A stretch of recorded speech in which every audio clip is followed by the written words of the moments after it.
MakeSoil is a global movement asking people to come together in their communities, in their neighborhoods, around the simple and universal act of making soil. The world is facing so many challenges today, from the environment to social unrest to mental health to public health, nutrition.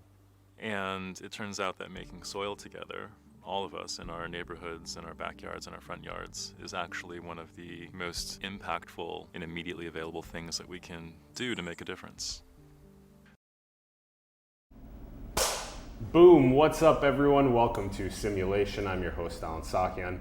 Super pumped to be talking about planetary interventions. We have Josh Whiton joining us on the show. Hello. Hi, glad to be here, Alan. Thanks for coming on. Yeah. So excited for the episode. For those that don't know Josh's background, he's an impact entrepreneur blending technology and business with active care for the planet. The company's projects and planetary interventions he serves aim to harmonize society with nature, catalyze a regenerative economy, and elevate human consciousness. Projects include the transit tech company TransLoc, for which he was named a champion of change by the White House. TransLoc was number 5 on Fast Company's list of the most innovative companies in transportation and was recently acquired by the Ford Motor Company. Josh also co-founded one of the first urban farms in the southeastern United States, helping thousands of people each year to participate in a more beautiful food system. His latest intervention is MakeSoil, which is upgrading the global food system by mobilizing humanity to convert food waste into soil on a planet-saving scale. And you can find the links in the bio below to makesoil.org, as well as Josh Whiton's website and all of the other social media links for both of them. All right, let's start things off with one of our favorite questions to ask our guests. What are your thoughts on the direction of our world? Well, I would say that if you're watching this and you're looking for something to do, it's a great time to help stabilize the biosphere and to help expand human consciousness. Because there's a lot of great things we could get into, but more and more of humanity are waking up to the fact that we're sort of floating in this fish tank and it's us in the vacuum of space and things aren't going so well in that biosphere. So it's time to get on board with realizing the existential threats that face us. That's my take on it. So everything I do, stabilize the biosphere, expand human consciousness, I find that just about all of my life fits into those two categories now. So beautiful. We love hearing from our guests the focus on raising that level of consciousness around the planet, being really good stewards of Earth. Then what are then some of these most key practices that we can do in order to achieve that? Yeah, I mean, everybody knows that people are out of touch with nature, right? Society, like most of society, our jobs, our companies, the end of the economy kind of gobbles up the biosphere, right? Gobbles up ecosystems, turns them into products and services, right? So how do you start to shift that? How do you, and maybe there was a time where it didn't matter that people were disconnected from nature because there were like 7 billion less of us or something, but now it matters. And so that's the question, how do you reintegrate people with nature? And the most practical way that I've found is to actually get people to make soil together. Because if you think about it, what are we going to do? Are we all going to go camping, like, and look at the stars and like hope that we have some kind of connection with nature? But people do that already. They go camping, they leave the park, they go back home, nothing really changes, right? So I'm more optimistic now about practices that individuals actually take in their own lives on a routine basis that start to harmonize their human life with nature. And it turns out there's no more ready opportunity to do that than to shepherd the bits of food and nature left over on our plates every day back into living soil. So that's why one of the planetary interventions that I'm backing is this project called MakeSoil, because that's the one opportunity that all humans today have an opportunity to get in on, to shepherd those food scraps and bits of nature and even leaves in your backyard, turn it into living soil. And that process reintegrates us with nature. Yeah. Wow. The amount of indigenous wisdom that we've been hearing about this idea of our disconnection from source or from all that is, that being nature, that being the reason why we have all these malevolences and issues with our civilization, that one of the most active ways to participate in reconnecting is to take these shepherding the little food scraps left over and going out ourselves maybe once a week into these communities, and we'll go over these different soil making sites around the world. Now there's over 300 of these, and anywhere from 1 to 2 to 10 people are participating on these sites. And so the idea is that you can then get a deeper, like when you actually put your hands in soil, you feel the microbes, you feel the connection to the food, you get excited about wanting to grow your own food. A big part of this is just children being raised in metropolises, away from starlight, away from farms. Things growing. Things growing. Yeah. Yeah.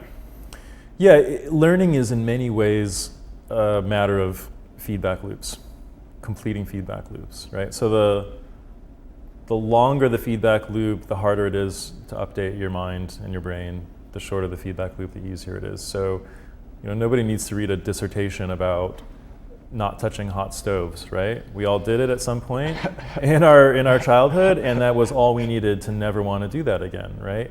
And then we have these really more drawn out feedback loops, like the things we eat, and maybe we eat poorly, and after a few months we feel crappy, and we want, but that's why that's hard, because the feedback loop was longer, right? And when it comes to reintegrating with nature, there's a lot of documentaries and initiatives online, and people are clicking like, but that's not really connecting the feedback loop with nature in a visceral, direct way. Yeah. So watching these bits of nature, watching the banana peel and the tea bags and the coffee grounds and the leaves in your yard undergo this microbial process where they turn back into this jet black, dark living soil that's so full of life. Watching that process completes a feedback loop. Yeah. And that's actually the sneaky thing about it, is that it looks so humble, this kind of idea of getting people to make soil together. But it turns out that it's the first regenerative act that most people have ever participated in. Like putting a can in a recycling bin is not regenerative. It's positive, it's better than mining that ore again.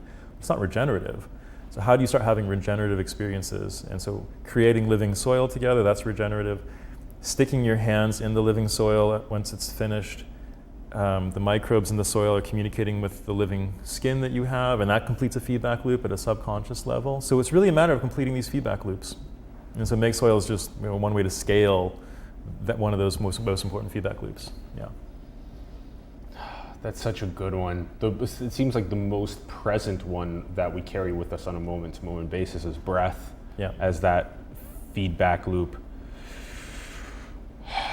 And then this thing that we do every day with the food that we eat to then go and also be part of making soil and taking us back to our roots in that sense is this other really short closed loop feedback cycle that we can get with awakening ourselves back to our connection with nature. Yeah. I love this. This definitely is starting to top my list of ways to prosper more sustainably into our future. And I wonder, what are the other planetary interventions? Let's talk about some of the journey that led you to this point. Sure. Who were you when you were a kid growing up that got you interested in planetary interventions? Yeah, I don't know if my childhood, our childhood defines us in so many ways. Mine was not easy. So, I tried starting little companies and things when I was a kid, and mostly my school teachers told me stop fooling around and get back to studying, So it's kind of like I spent 15 years waiting for life to start, and then once I got out of the school system, I could finally get on with making the world a better place and learning and being curious. So,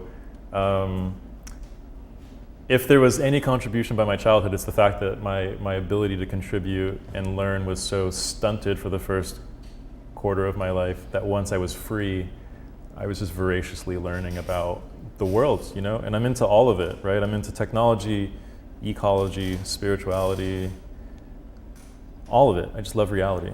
So, curiosity. If you leave somebody's curiosity intact, I think anybody who has curiosity and a few hours a day to satisfy that curiosity, they're going to appear as a genius within a few years because they've just been following their curiosity, right? And many people don't get that opportunity right now.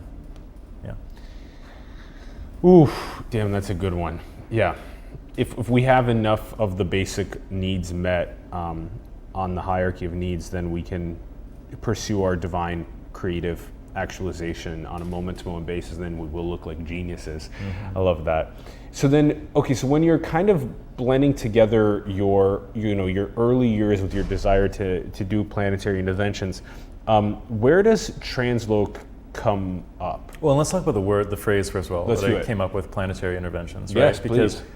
people would ask like, what company are you doing now? Or they'd say, I have a startup or whatever. And I just found that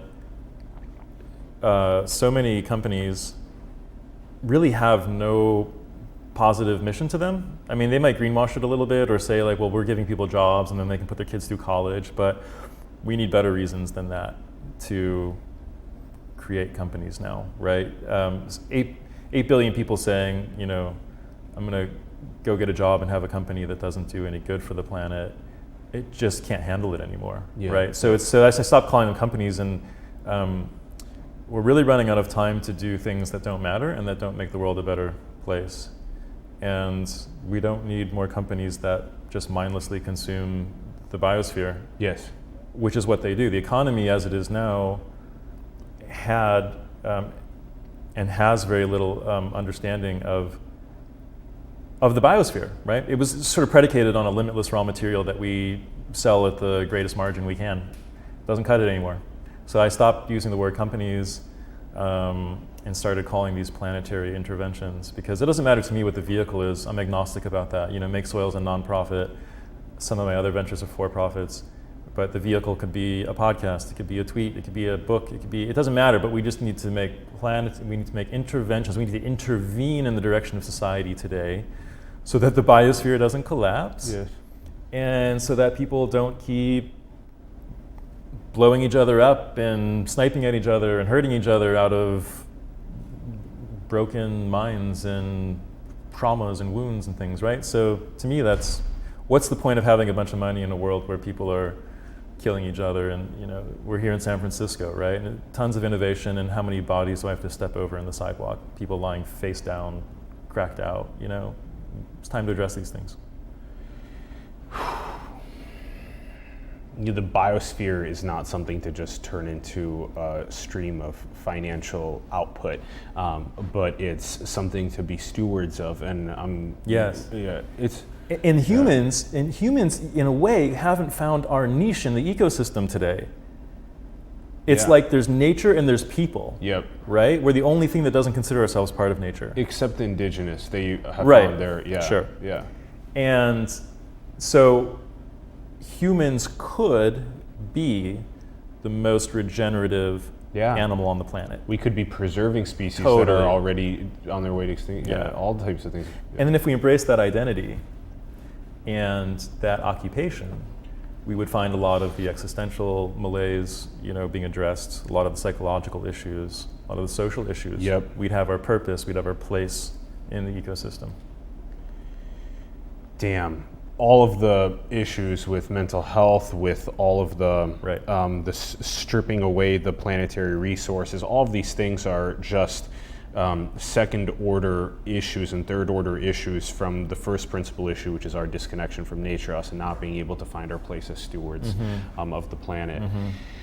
Yeah, that's how the indigenous have been describing it, and I've really enjoyed that way of viewing it. And okay, so the inspiration is to inspire other people here to get focused on planetary interventions and not necessarily just companies or startups, but things that are specifically geared towards planetary interventions. Yes. Aligning us in a more positive direction, in a more positive trajectory, raising consciousness.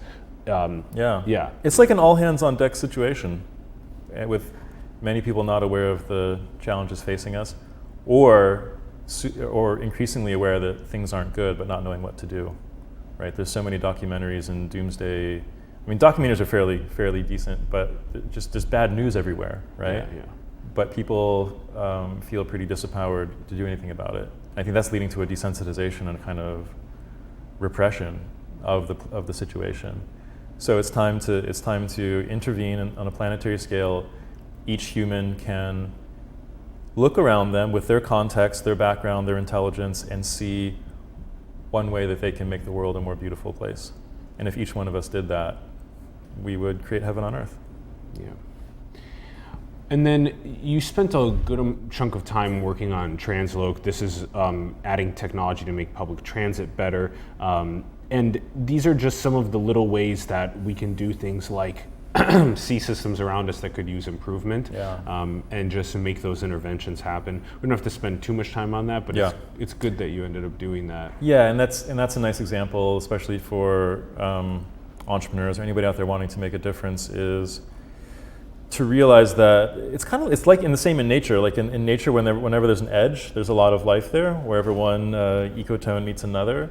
And in the same way, wherever any two industries meet, there's just endless innovation that can happen there. So yeah, back in 2004, when I was a college kid, I would ride the bus and realize that public transit didn't work that well. And then I would go play video games and realize that there was so much technology being brought to bear on a fairly frivolous activity, the latest and greatest in transistors and circuitry and graphics. Exactly, it was all being driven by, can I more hyper-realistically throw a grenade at this Jeep that my buddy's driving from his apartment as we're flying through, it's just like, what? And then I go wait for the bus and it was practically Flintstones, it was just there wasn't a circuit, a computer to be found, and I just was like, what if we took an ounce of the technology that's being brought to bear in the world of computers to the world of public transport? And then you're like, oh my God, these big giant buses wouldn't move up and down the street empty anymore, you would be able to more intelligently. Yeah. So you see how easily it blurs, right? You go from I'm going to apply technology to this, and now you're helping optimize environmental issues, right? Because a giant bus going down the street that's empty, that's not environmentally friendly. That thing's getting 3 miles to the gallon. That's awful. It only makes any sense if it's full of people. Yeah. And that you as, I as a college student could be like, I'm going to put a GPS receiver on that bus and make the location go to an internet site. And my point is that opportunities like that are always there. All over the Constantly. place. Yep. So it's a matter of allocating our own consciousness and resources with time to the ones that are most pressing to regenerate the biosphere and to become better stewards. Yeah. And the opportunities will be super easy if you have an omnivorous mind, right? Like a broad diet. You have a broad diet. You have a broad mental diet. I like that, yeah. And then the opportunities to make things better are just super obvious. If you hyper specialize, it's difficult. You're going deeper and deeper and deeper, and now you're writing a paper that only 6 other people even can read, and you're trying to. It's just kind of that's not the highest leverage point right now. Yeah, I think this is the first time on the show that someone's used the word omnivorous mind. I like that. Yeah. It's interesting. Also, a broad diet. This is a very polymathic show, very multidisciplinary, all different types of guests, so people get to have that broadness in diet. I love it. So then after that, then it was another planetary intervention with MakeSoil. I didn't urban farm after that. Let's talk about that. So that was in the southeastern United States. Yeah. Where was that? It's in Raleigh, North Carolina. In Raleigh, okay. And then no, it was another simple idea, right? Go it's ahead. People are disconnected from the food system. I was disconnected from the food system. I didn't know anything about it. And I started researching it and then saw that the food system was seriously screwed up. It was being driven by commodity prices and margins, and it had lost sight of what was good for people to eat. What should our bodies be composed of? Seems like an important question. And is it poisoning the planet when we produce that food? These questions were, of course, there were people beginning to take issue with it, but the food system as a whole was ignorant of it, and society in general, it hasn't changed all that much. So, but I just kept seeing places in the city where food could be grown and where people with a little bit of time, and this is another mental barrier. So many of our barriers are just psychological barriers, right? So you talk to people about growing your own food. Truly, I used to mention to people, especially 10 years ago, growing your own food, and they literally thought I meant that they should quit their jobs and move to the country and grow all of their own food. And it's no. Can you grow a little bit? How about a half hour a week? What if I told you you could grow all the salad greens for your family in a half hour a week, and then it'd be fun? Yeah. And they're like, really? And people just don't know that. So I thought like, well, let's do a community garden. And I did that with some friends, and that was amazing. And this was so good. I was like, let's scale it up. So then we did a 1 acre urban farm right in the middle of the city. So we're gonna see a time where cities begin to green up, not just kind of like with useless shrubbery. We're gonna see them producing more food. And we're gonna see more people participating in that. Because the truth is that everybody would benefit from touching something living. Oh yeah. During the week. And another feedback loop is to plant a seed, take care of it, watch what grows, and then eat what grows from it. Yeah. And a person who's had that experience, you can always tell because they waste a lot less food. You can see somebody who's never grown anything because they're just like shoveling food into the garbage when they're done eating. And it's just an abstraction to them. Actually, this is funny. You're gonna love this. I think I figured out why there's so much food waste. And that's because we all grew up watching Star Trek. And in the Star Trek, all food came from this little box that just materialized. And I believe now there are more living people who have actually seen food produced on Star Trek than have seen food produced in reality. Yeah, in reality. And so now they just think they're just scraping photons into the trash can, and it's not a big deal because there's just a machine that'll go powered by dilithium crystals somewhere. I'm not joking. I think subconsciously that's part of what's going on. People have witnessed that scene hundreds of times, and they've never participated in real food production. Isn't that funny? I love Star Trek, but I think that's an incidental side effect. When you take and have to take care of plants and water them and give them light and then try and grow something that then you can eat rather than go and buy it from store, that is part of our origin story and part of some of the most important things that every human can do. And it's interesting that you can scale it. Like there's this word that I come back to, it's arcology, blending together architecture and ecology. And you see all these ideas of future cities where there's gardens everywhere, there's massive, beautiful recycling of water and sunlight, and it's just like, wow, we can make that. And then we're, what are our first steps? We're kind of in, the metropolises, it's almost like a vortex of metropolises and in the Joker vortex of the internet, pulling people rather than going out and doing things. So MakeSoil seems to be one of those very simple ways to go out. And I love technology that causes people to do something in the 3D world that matters. Technology that just sucks people into a digital vortex that continues to divorce them from physical reality and all of its issues that need attention. It's not very healthy. So whether it was TransLoc, where it's like, wow, with bits and bytes we could more efficiently move millions of tons of steel that's been yanked out of the ground and melted into the shape of a bus. That sounds like a good idea, worthwhile to do, right? Or with a website, we could get millions of people all over the world making soil out of their food scraps that they can then grow food in, and like that seems like a good thing to do. So I love using technology to do that, to get us to take action in the real world. I have this funny saying that I was building a compost bin with a buddy, and we were in Austin, my buddy David, and we were driving in his Sentra. It was a Lexus. We were driving his Lexus, and there's a bunch of 2x4x10s, like all this wood, this lumber that we were hauling to build compost bins. And he's like, "This is so weird. We're about to do stuff. We're gonna build with." I was like, "Yeah, we're doing stuff, And it's like we cannot save the planet entirely by tapping, liking, and swiping. Just can't. Got to do something. You got to actually do stuff. Yeah, that right there is enough to put the fire under the ass. Ooh. Which turns out to be more satisfying anyway. It's more satisfying. It's something in the physical world. Yeah. Ooh. And there's a lot of ways to go past the tapping, liking, and swiping. Like even just deep, long periods of eye contact with others. There's all different types of ways to increase our connection to each other and slowly butterfly effect our way to becoming better stewards. But soil has a very immediate effect. Let's do embodying as well, right? Bringing the mind into the body. Into the body, totally. into all that is. Let's bring up some of the assets that we have. I want to show the map of the geographies. There's so many of these soil sites now. Just this first one showcases in the United States, and this is on the landing page. You can create a soil site. You can find a soil site.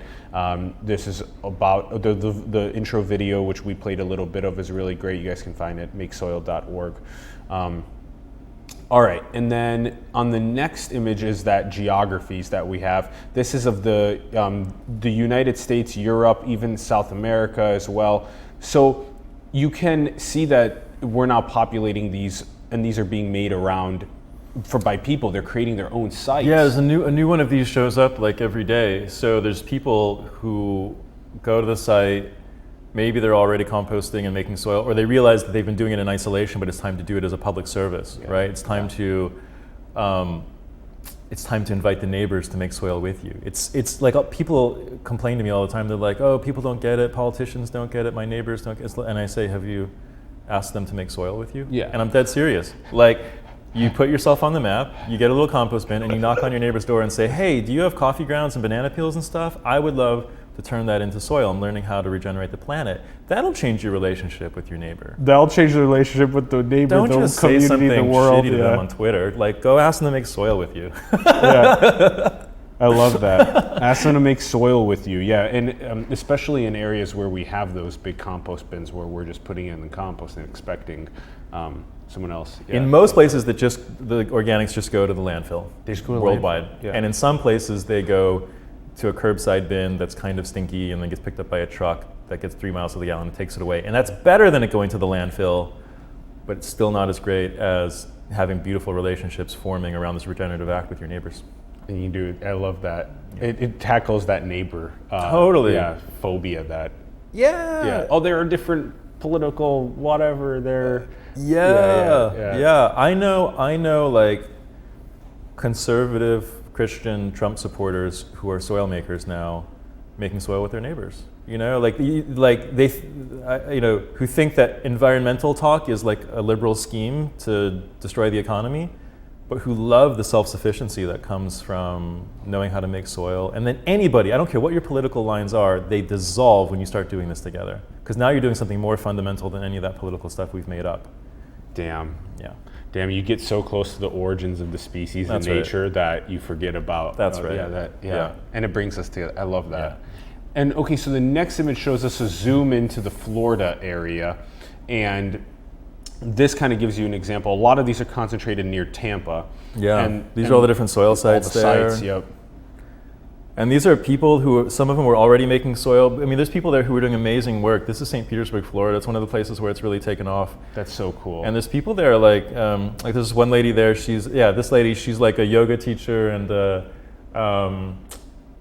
meditation teacher who quit the corporate world, and she holds soil making workshops at her house every week. And so she trains new soil makers, right? And so we can have this distributed, this is like a distributed nervous system of humans regenerating the planet together, and it's proliferating. And so it's a decentralized system. Like, don't wait for MakeSoil to come to your town. Like, bring MakeSoil to your town. Start it tomorrow, today. Yeah. Whoa, so this is one of the things, if you live in areas, I think this part of the United States has a little bit more backyard and front yard action. Yeah. Downtown SF in Manhattan doesn't really have too much backyard and front yard action for this type of process. It's unfortunate that in many places we have paved over 100% of the ground instead of just like 85% or 90%, but maybe paved over the entire thing. Yeah. But people are reversing that slowly. You're seeing parking lots that are being reclaimed and turned into gardens, or streets that are being, and again with the transportation angle, as transportation becomes more efficient, you just won't need 5 lanes of traffic plowing over the earth anymore. Yeah, that's a big one. The transit with autonomous vehicles and whatnot becoming more efficient, not needing the big parking garages, turning those into cool gardens. That'll be a big one. Reclaiming that space, putting that into gardens. Yeah, I always wonder about this between housing and the relationship between building new housing versus just turning those spaces into gardens. That's very interesting relationship. Yeah. Yeah. Ultimately, whether it's housing here or there or rural or urban or whatever, it doesn't really matter. What matters is that you have people who know how to live among nature in a harmonious way. Yeah, and when we build cities, to build them with arcology in mind, with ecology in mind. Yeah. Live harmoniously with nature. Yeah. So you also have this is cool, it starts breaking down like how many soil makers there are, what they accept as things, what you don't accept, so people can know what to not bring. Yeah. Yep. And that's a part of what's clever about MakeSoil is we're branding this movement in a way it's never been done before. So you see there the soil maker, there's one soil maker, there's 9 soil supporters. Like the soil maker is essentially just a regenerative job that I like made up a couple years ago. I was just like the soil maker. Like I saw it, you know, and it makes a big difference. You know, the ego needs an identity. I don't mean that in a negative sense. We're always kind of like upgrading our identity. And so to go from a planet-wrecking consumer or whatever kind of shadow identity we have right now as a species to like, I'm a soil maker, already that lifts the system, right? And then there's kids and other people being like, oh, that sounds cool. Maybe I want to be a soil maker too, right? So you give that an identity. And you give the neighbors an identity of soil supporters. They're not just making garbage anymore, they're supporting living soil with their food scraps that they're collecting. And then you can easily see what people accept and don't accept, because people are different. You know, some people want to make vegan soil, and other people, you know, accept meat and bones, and that's where you sort all that out. Yep. So it's like an operating system. It's like a global operating system for humans creating soil together. Yeah. And then once we do that, as we do that, people automatically, they want to grow things. I love the word soil maker. Yeah. It totally increases the level of like steward, even with just that word. I love it. And we need regenerative jobs. And so that's there's a little bit of talk about a regenerative economy today, but there's almost no regenerative jobs. So the soil maker is one humble example of what a regenerative job would look like. And as we have those experiences, we'll start to realize all the other regenerative jobs that could be created. But this is the time where humanity is time to create the industries of the future that will help us survive. You know? And they're not offered on a college curriculum right now, sadly, in most cases. Yeah, that's a great idea. Schools for kids. Yeah. How close is it for children to get to the soil sites? Is just like parents bringing their children to soil sites? Like that's a big school field trips to soil. That or parents hosting soil sites, you know, in their front yard and having the kids participate, or schools. We have some schools that have become soil sites. That's great. I think making soil ought to be like the center of every earth science curriculum. You know, take it from that abstraction and reading textbooks about earth to creating living humus. That would be way more fun for the kids. And there's heat that comes off of this, you know, from the microbial activity. Yeah. Like it can get super hot. It can get like 150, 160, 170 degrees. And there's people who, at that moment, that's when they really feel and see the planet is alive. They're just like, wow. They're like, where's the cord? Is this thing plugged in? It's like, no. That's microbial activity. Okay, let's talk about this. So how does soil get made from compost? What is the actual? So we've sort of just rebranded compost as soil because we found that compost wasn't really like catching on as a thing, and so and the bottom line is the plants pull carbon out of the air, and most people, to be honest, don't know that. So this is a little fun test you can give your friend or your roommate or your spouse or whatever, and say, point at a big tree. And be like, where did that tree come from? And they're like, everybody like, what's it made of, right? And they'll be like, they might get to carbon at some point. You know, the water and molecules and carbon. Yeah, it's made of carbon. You say, where did the carbon come from? 8 out of 10 people, 9 out of 10 people will tell you from the ground. Because it just looks like it's coming out of the ground, which it kind of is. But the vast majority of that carbon is coming out of the air. So plants are assembling chains of carbon out of the air through photosynthesis. And when we turn it into soil through this composting process, we stabilize what would otherwise be volatile gases into these carbon polymers, and that's why you can have something to look at in the palm of your hand. It's something to plant the seed in. It's so the dots that haven't connected for humanity is that this mysterious CO2 gas in the air can be turned into this jet black, life-giving soil in your hand. It's just too abstract for folks right now. So even from the below, from the roots of the tree, that's part of the nutrients that are being used for the growth process. But then from above, we're also the plants are also taking nutrients from above, from the atmosphere. That's what's getting the carbon from primarily. So the carbon comes from here, and then the nitrogen, phosphorus. What was the last one? The third Oh, one? potassium. Potassium I mentioned those comes from three the ground. because they're sort of abused in the agricultural industry. People, they've just focused on nitrogen, phosphorus, and potassium at the expense of all the other nutrients. But the plant, different plants need a great different variety of nutrients. Diversity. And they pull most of those out of the soil. And nitrogen, which is a gas that's in the air, gets into these little pockets in the soil, and the microbes help create those pockets through their secretions, and there's a symbiosis with the roots. It's that pattern of symbiosis is really beautiful. And if we give the plant what it needs, it'll grow, and it'll grow healthy, and it'll create food that makes us healthy, and it will be able to defend itself from pests and things like this. So the thing that most people don't realize is that the nutrients in the soil, they're not there for you and your kids and your family. It's like they're there for the plant primarily. Now it works out nicely, or depending on how cosmic you want to get, maybe it is there for us, but it's there for the plant as well. And if those nutrients are there, the plant can defend itself. And if those nutrients aren't there, then you have to defend the plant, which is very wimpy, from blights and pests and things. Yeah. And we do that with chemicals, Yeah. which are not good for us. So we're the planet. And the amount of topsoil that needs to be regenerated around the world. So basically, we're getting worse and worse nutrients over time as we don't it's being depleted. take care of the topsoil. I mean, when you just next time you're in a grocery store, just like look at how much food is there. Yeah, so much. And then realize that a lot of it has a short expiration date. Yes. And you should see what's going in the dumpster out back, and realize that if you live in a medium-sized city, you probably have 5 of those grocery stores. Yeah. And that there's hundreds of millions of cities around the world. Yep. And it just doesn't add up. Like you could show a 5-year-old and they would be like, "Whoa, you better be putting something back in the dirt then," you know? Yeah. But it's just nobody's been confronted with it almost. It's kept that little detail is kept from consumers lest it curb our purchasing.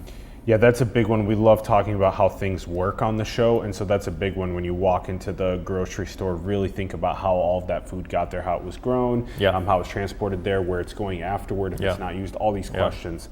A couple other things. So when you're actually taking all of the scraps from food, we're shepherding the food waste, and then we're taking banana peels, coffee grounds, all these things. How do if you put them into there's a recipe. Yeah, what is this recipe for making compost? There's many ways to do it, but the simple kind of nuts and bolts way to explain it is that you're going to need to balance the carbon and nitrogen ratio. So if there's too much rotty stuff in there, if there's too much stuff that if you were to leave it in your fridge and go away for a month on the plane, you're like, oh no, I forgot whatever, and I forgot that fish in the fridge. That's high in nitrogen. So you balance anything that could rot with things that are not high in nitrogen, like dry leaves and stuff like this. And when you get the balance just right, then instead of rotting, it does a different thing, which is it actively goes through a microbial process of composting, of earth creation. So it's really that recipe that you teach people over and over again, and it requires a certain amount of air getting in there, and it requires a certain amount of moisture. So if you just get this recipe right, it's kind of like brewing beer. It's kind of like learning to brew beer. You get it properly, and it makes soil. Yes. That's okay. it. So air and moisture. How do we get the air and moisture in with this nitrogen and balanced with plant matter? Yep. So you can have a little fork or implement or fluff it up a bit, or you can turn it. That's why people turn their compost sometimes. You get your friends together. It's a really good time on a Friday night. Put this in a bin, like a big. We have a bin on the site actually. Yeah, we call it the soil maker box, and that's an example of a great device to put it in. But there's many different shapes. Does that have like a mesh? That has mesh around it. And the soil stays within that mesh? It does, because there's leaves. There's a lot of leaves in there. Leaves in it. Yeah. Okay, but so the idea is that you can stir it, you can fluff it, you can aerate it. And aerates the okay, and then you get the air, you aerate it through just fluffing it like that, and then you get moisture coming in from You might add it directly. You might add like water or It depends, because it depends on whether some people, they don't want to drink the coffee after it's been sitting out for 2 hours. And so at their office place, they're like dumping, people have seen this, they're like dumping the coffee down the drain, right? Like these poor coffee beans stood in the jungle for 2 months, transported 3,000 miles, and now you're pouring them down the drain because they got to be 2 hours old. It's absurd. But if you're taking that liquid, instead of that going down the drain, you put that into a compost pile, into the soil making process. Okay. You wouldn't need to hydrate it as much, right? Because, so it depends on what your outputs are, right? If you have a bunch of, I was in Florida and we were at this orange grove, and so like we had 600 rotting oranges in there. We didn't need to add any water, right? It was practically orange juice. Practically orange juice, yeah. But you just start to learn the right amount of moistness that is, this is too much, this is too little, this is just right. So it's just a simple recipe that you teach people, and within a few months a person can get really proficient at this, and then they become the soil maker for their neighbors. For their neighbors, yeah. And then their neighbors just start bringing their scraps and watching the process, and it spreads. Yeah. And we will spread this to hundreds of millions of people. The question is, how quickly can we do it? Yeah, yeah. And then that experience informs people. Now that they've had a regenerative experience, now that they've felt what it's like to help live in harmony with the planet, they start seeing all the places in their life that are completely out of harmony. It's just a gateway effect. Yes. You start looking for more ways to, and it feels so much better. Yeah. They're putting trash in the garbage can over here, doesn't feel good. They're putting their orange peels and coffee grounds into this, and it does feel good. Yeah. It's a comparison. Yeah. Again, that's a feedback loop. Not as good, feels better. That's how you change behavior. Yeah, yeah, and then that trickles and butterfly effects into Totally. all other aspects of our That's own it. divinity on this planet. That's it. Stewardship. Okay, so you can find soil sites, make soil, create soil sites, get going with the communities, spread it to the hundreds of millions of people. Ron and I will be going to one. What do you think, Ron? Do you feel like that this is has the potential to do the change that we need in the world? I like what he said earlier about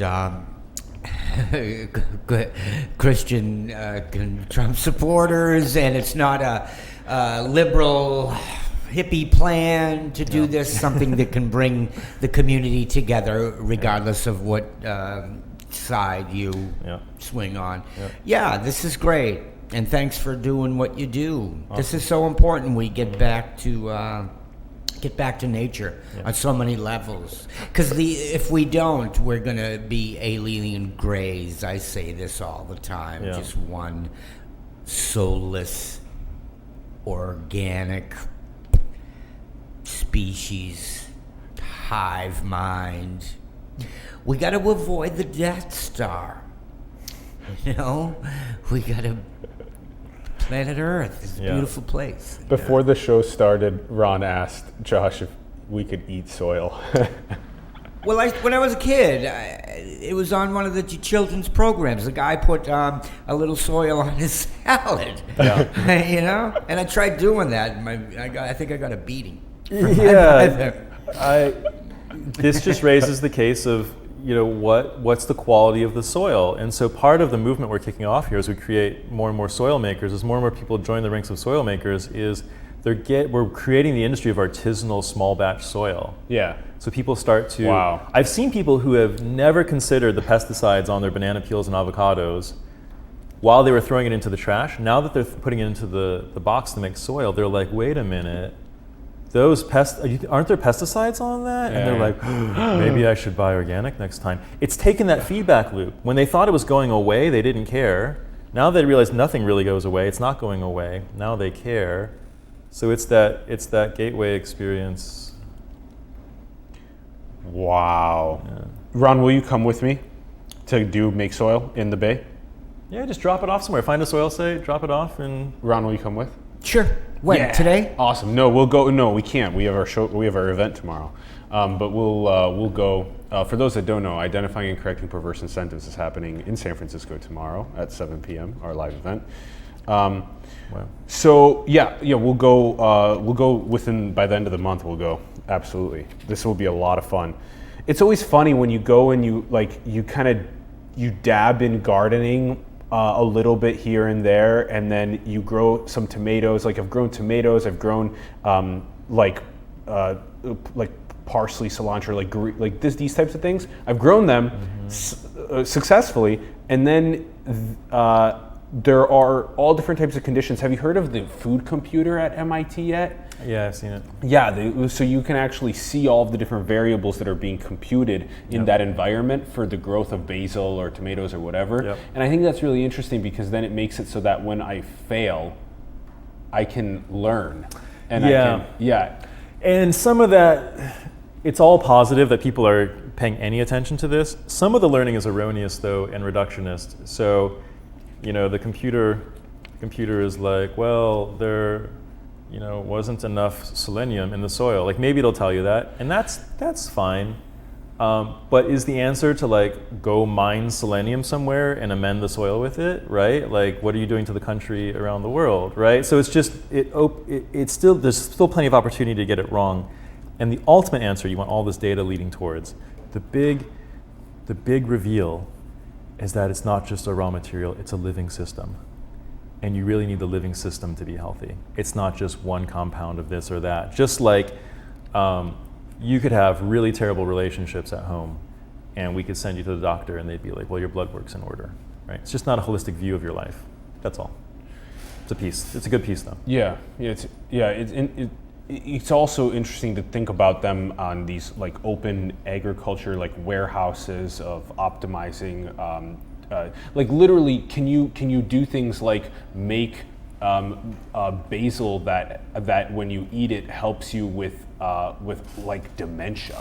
You know what I mean? That's what they're also trying to figure out. Things like that. Sure. So many disorders are just nutrient deficiencies, right? If your body doesn't have what it needs, and I'm not saying run out and just buy random supplements because that usually doesn't solve it. But if your body doesn't have the molecules it needs to create the substrates, to create the structures that support your higher order intelligence, there's no end to the number of doctor-y names we can come up with for the diseases. They're going to proliferate wildly. Are we going to get in trouble? Because diseases are big business, and if we tell people to get healthy and stuff, that's going to cost somebody billions of dollars. Yeah. Such a good question. They're going to get mad at us. Yeah. It's a great question for the kids. Ron, that's a great way to put it. I think that's the best. What about jobs? That's one of the best interventions that Ron's had on the show to date. That's a great one for young people to think about. What is this going to do for people that are making money in the medical industry that are trying to give me a drug instead to fix that ailment instead of me exercising or going and eating more healthy or sleeping more? Yeah. And that's a fantastic approach to thinking about it, is that there are forces that are trying to get people. Yeah, the opiate epidemic is a big business. People are making so much money off that. Yeah, this is this old saying, what you consider waste, somebody else calls their job. What's one man's junk is another man's treasure. Your tree, Frank, you're sitting in it. Yeah. Mm-hmm. And then, so then this is a nonprofit. But to end on a better note, there's better jobs for everybody. We don't need to be in that Soil situation. makers. And so, somebody might lose their job if we start fixing society. But the good news is they're going to be much happier in their new job, their new regenerative job that's in harmony with the planet. And that's what's crazy is people will lose a job they're used to that they didn't really like, it hurt their back, was no good for their mind. And because the curiosity's been destroyed, because the mind has been abused in so many ways, they cannot think of anything better to do with themselves. And they will just picket and sue and do whatever they can to get that terrible job back that they didn't really want.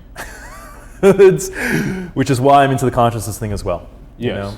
We heal the human mind, and then people can make better choices and think of better things to do with themselves. Yes. Which we all do increasingly. Yep. And this also, I think, reminds us a lot of how people can go out and just organize a very small gathering for exercising as well, and then going out and just doing some connecting to the park that they're in, or to doing some yoga or some exercises in the park. These types of things. These are the little bits of organizing communities to go and make soil, or to exercise, or to go and learn some sort of a game where they play these authentic relating games. I mean, we're talking game over once humans are moving in that direction. There's a tipping point that happens. The consciousness is up so high, we can win the wisdom race.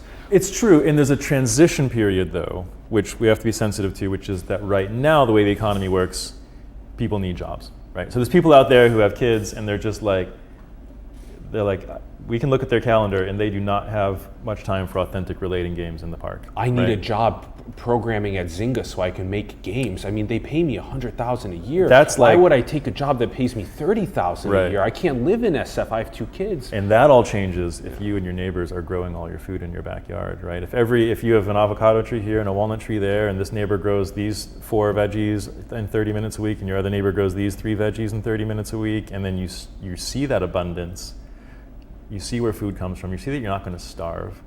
You can chill out and decide, maybe I'll learn a new skill, maybe I'll get a different job. What do I want to be next? You sit down with your friends and you eat and you talk about it. So that's another reason why it's such a kind of first domino to tip over of people making soil together, because then people grow food together, then people have real food security, not on some space age AI supply chain system that's still out there somewhere, but because we just know how to plant seeds and put them in the ground and take care of them, and it's fun. That's real security, and then our higher order thinking comes online, and we can create a better world together. And then what is this is a nonprofit. So you guys can donate to MakeSoil, help them grow as well. Yeah. But go and get involved in your communities, make sites in your communities, especially where you have so much space across the world. We have so many places that have space outside of metropolises. Yeah. But try and make it so the next time you plan a building that there's a garden on the top, Yeah. right? These types of things in the future. Maybe we can talk to Bob and see if we can get one of those bins on the roof. And we got enough people here that might have. Yeah. Actually, Ron's right. We could put one of those bins on the roof. That's a great idea. It is, yeah, it is. It's a fantastic idea. And another aspect to that is that it can't cost that. That's the thing, is that like it can't cost the management money or time. But if the people say that we're going to do this ourselves and you don't have to do anything with it, we're doing it ourselves, we're going to organize it as a community here. I like that one too, Ron. That's a good one. I'll make sure to write that one down at the top of this. Talk to Bob. Yeah. Let's see what he says about that. We'll keep you guys posted on what he says about that. Bob, what do you think if we start saving the planet? Like A roof garden. Yeah. A roof compost, roof soil. Bob Yeah, doesn't start with the strike soil. me as the. I think he's just gonna. No, we don't want you going on the roof. Yeah, that's what it strikes me as. There's a but liability there. We'll give it a go and see what happens. liability is the great American virtue these Yeah. days. It's a great American virtue. Let's also talk about the other. Okay, we talked about this a little bit earlier, but there is this wisdom race that's happening with our need to raise our consciousness, become more spiritually stewards of the planet, because exponential technology is becoming democratized. One's ability to be a malevolent actor is increasing. The geopolitical situation is not 100 million people that are somewhat disconnected from the planet. Now it's 8 billion people that are disconnected from the planet. Yeah. So how do we handle that? Other than making soil together? Yeah, making soil together is a fantastic one. How do we what? What do we do about this spiritual intervention that's happening at the craziness of the exponential technology time? Yeah, like healing the mind is a good idea. Like everybody's carrying tons of guilt, fear, and shame, and bottling it up.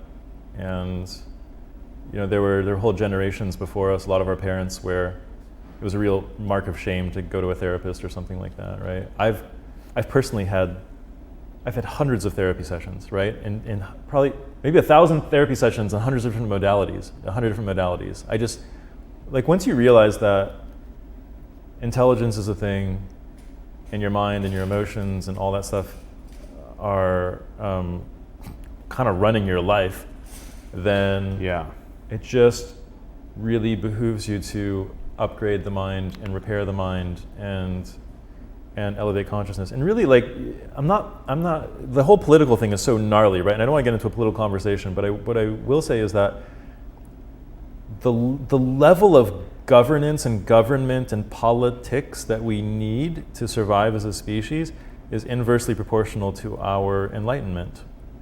So when people can regulate themselves, when I'm not projecting my bad my difficult childhood with painful memories and being bullied in the schoolyard onto you as you today are the problem, which is what most of what goes on in the world, then we have a lot less issues, and we need a lot fewer laws, a lot less court cases.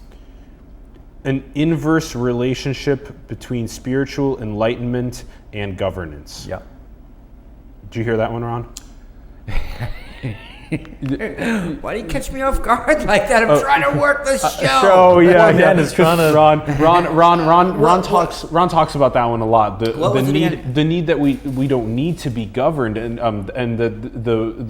if we are spiritually enlightened, then we don't need governance. But when we're not spiritually enlightened, then we need to be governed. Yeah, we're not there yet. There's as much as I wish for self-governance, it may take a couple of more civilization. I don't have any hope for the future, Joshua. I appreciate what you're doing. I'm doing this either way, even if we're screwed. That's What else likewise, we likewise. Right. Yeah, that's the mentality. Actually, everyone, I want you to put a flag in exactly what Josh just said. I'm doing this either way. I'm doing this regardless. That's what separates some of the most brilliant entrepreneurs and artists, creators on the planet, is that they don't care how much they have to suffer in order to build the future that they want to change. Can I continue going to the bar even if we have a utopian future? Can I still go? Of course, you can do whatever you want with your time. Yeah. No? Yeah? Can you go to the bar? Is that what you asked? The bar, yeah. Yeah, to Can I have still a drink or two. MCT cacao kava elixir. Okay, and then how about what are the forces that are at play on planet Earth that are beyond our physical reality? Where'd this question come from? That's a new A one. natural little segue there. Yeah, because we were talking earlier, I don't know how, but we were, there's, as I told you, I'm just into reality, right? And so I love trying to parse as much of reality as I possibly can, and we can talk at the level of the biosphere, we can talk at the level of society, we can talk at the level of the mind, we can talk at the level of technology and computers and code and circuitry. And one massive element of hubris for rational people who love to talk about any of the things I just mentioned is that they believe that the top level is with them and their own ego.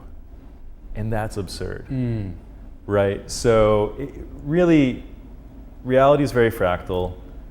There's patterns all around us, and those patterns play out at different levels.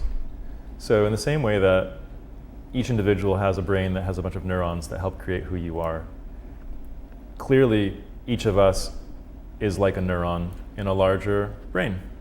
And so there's a bunch of neurons talking to each other in my head right now, and that allows me to act like a neuron, and this is our synapse with Ron here. Oh, that's beautifully said. And so, is there a higher power? There has to be. There's whatever field of consciousness we create together, each acting as a neuron. And maybe it goes far beyond that as well.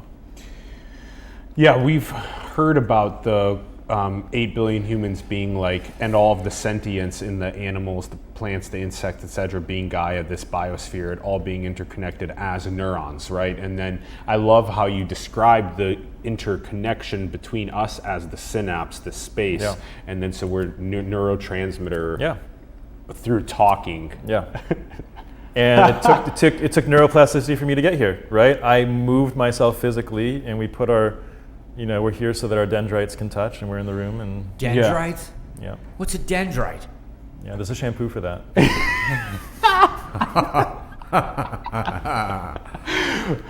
Ron, just consider investigating the complexity of the smallest parts of the neuronal infrastructures of the brain. Okay. Ron quickly races to his news feed when he has time, so I'm just trying to see. Okay. My news feed's very important. We have serious news, Ron. Yeah, You've I've got dendrites. programmed that. I've been You've been diagnosed with dendrites. Oh, okay. All right. And then are we in a simulation? I like to say that you could say that, but what I like to say, and you don't have to change the name of your show just because of this, but I like to think of it more as an interface. So see, there are many simulation-like dynamics to this, but what What I don't love as much about that is that some people think it doesn't matter. Sure. And I think this is like, yes, this is a simulation that also matters a lot. Yeah. And in another way of Those calling are mutually something, exclusive things. Yeah. Yeah. but if you also think of it as an interface, like this is, like whether your cosmology is that like you're a soul who incarnated here to do something, then this is the interface for working on yourself or maturing your soul or whatever. But this is an interface. It's a school. Yeah. Just like there's a graphical user interface of like you would take a mouse or a touchpad and you would interact with another system, like this body is your interface into this system and your mind is your interface. And I like that. Yeah. I like the word interface a lot. Yeah.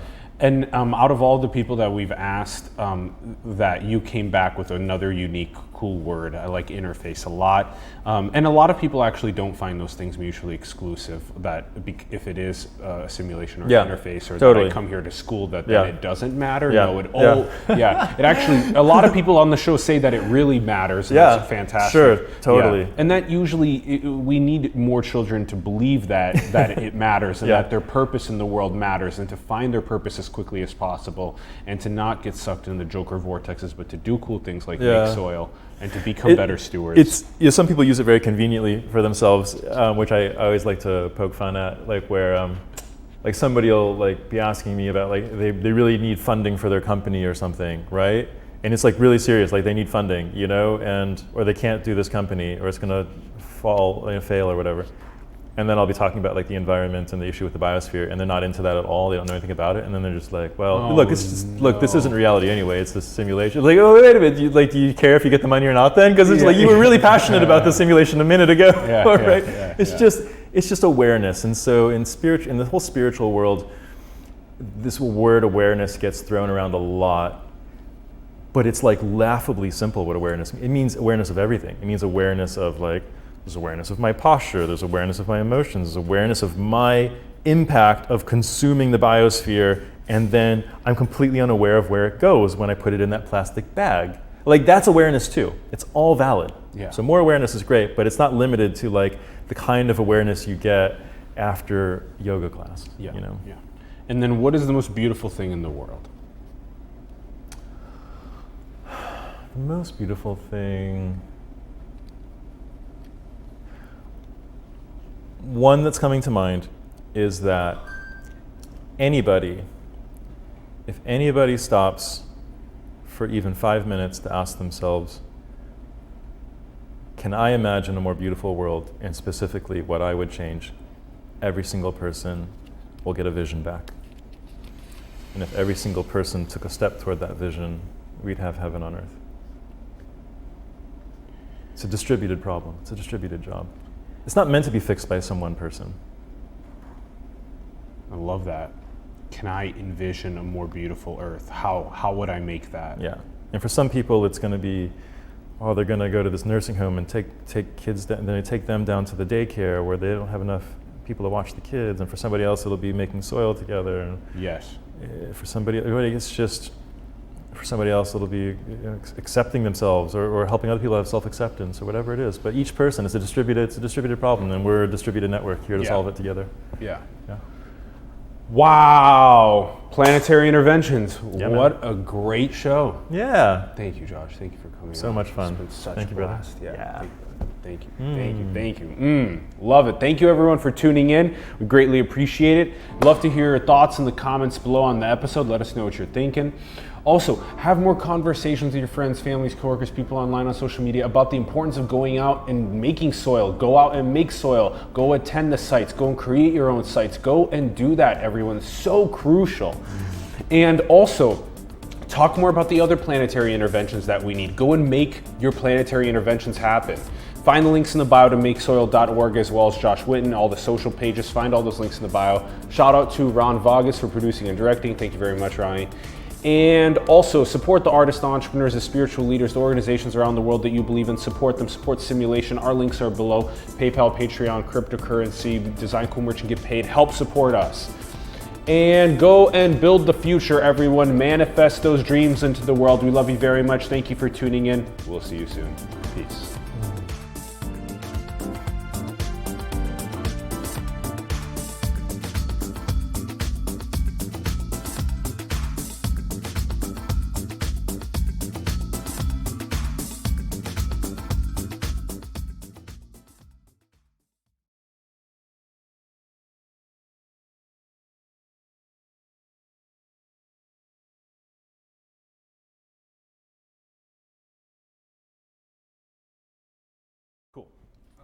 give me